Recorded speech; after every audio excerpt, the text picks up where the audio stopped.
Καλημέρα σε όλη την ομάδα. Η ώρα της οροσκόπησης. Η κλασική εφημερίδα μας για του λόγου του αληθές, χωρίς καμία αμφισβήτηση, και πάμε να δούμε τα βουλάκια μας.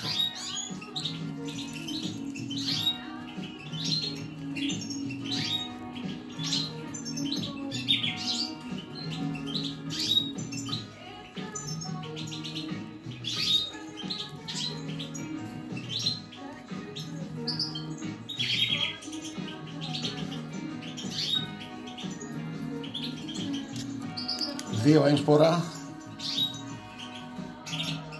στα τρία βουλάκια. Πάμε πάλι.